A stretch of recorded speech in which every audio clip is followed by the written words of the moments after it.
Hello, नमस्कार। कल हमने माध्य के बारे में जाना था और मैंने आपको माध्य की 3 रीतियाँ बताई थी, प्रत्यक्ष, लघु और पद विचलन रीति।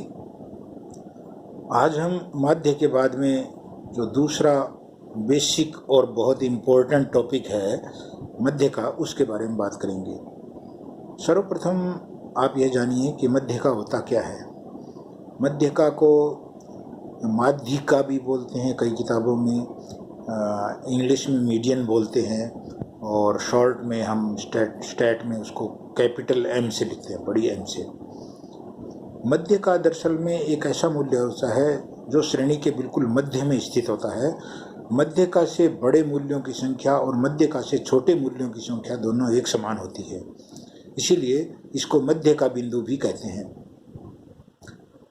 अगर हमारे पास समंक व्यक्तिगत श्रेणी में दिए गए हों और हमें मध्य का ज्ञात करनी हो, तो मध्य का ज्ञात करने के लिए सर्वप्रथम दिए गए समंकों को एक व्यवस्थित क्रम में हमें लिखना होगा।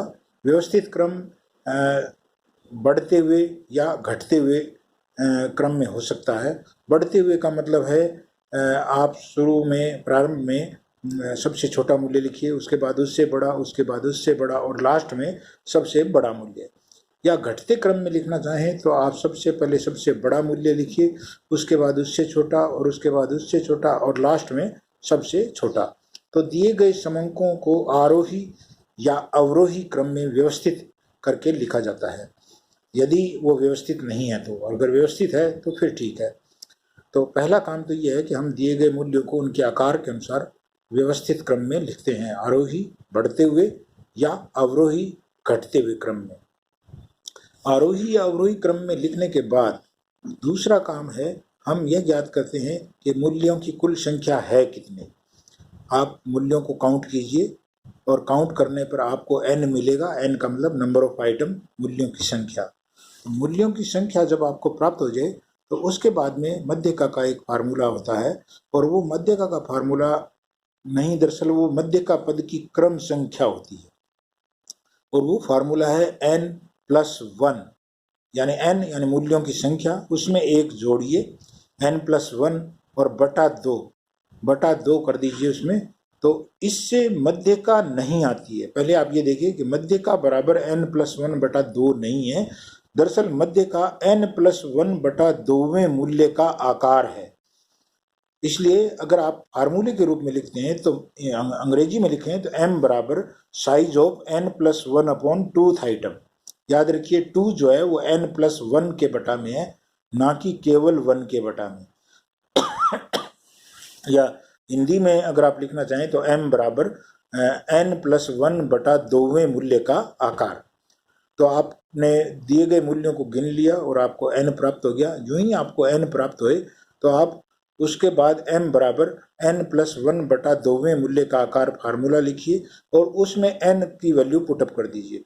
जैसे माना n है 9, तो 9 + 1 बटा 2 यानी 10 बटा 2, यानी 5वां मूल्य हमारा मीडियन है। व्यवस्थित क्रम में जो लिखे गए मूल्य हैं, उन व्यवस्थित क्रम में लिखे गए मूल्यों में आप 5वां मूल्य देख लीजिए कि वो 5 नंबर पर कौन सा मूल्य लिखा हुआ है, वही आपका मध्य का है।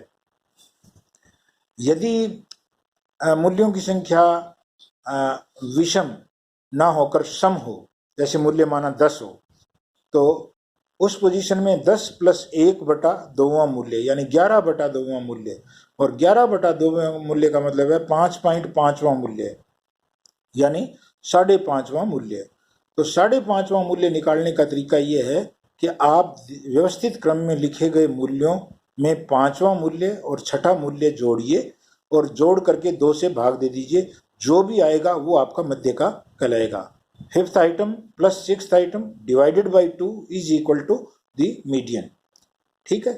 तो व्यक्तिगत श्रेणी में हमें बहुत ही सामान्य से काम करने होते हैं। दिए गए मूल्यों को व्यवस्थित क्रम में लिखना, आरोही या अवरोही, उसके बाद मूल्यों की संख्या n ज्ञात करना और मूल्यों की संख्या n ज्ञात करके n+1 बटा 2वें मूल्य का आकार यानी मध्य का पद की क्रम संख्या हम निकाल लेते हैं और मध्य का पद की उस क्रम संख्या पर लिखे गए मूल्य को हम मध्य का डिक्लेयर कर देते हैं।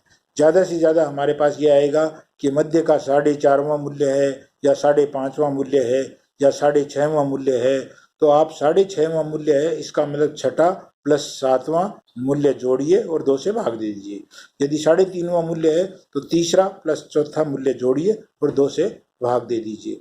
व्यक्तिगत श्रेणी में मध्य का निकालने का यही बहुत आसान सा और बेसिक सा तरीका है। कल हम खंडित श्रेणी में मध्य का ज्ञात करने का काम करें। धन्यवाद।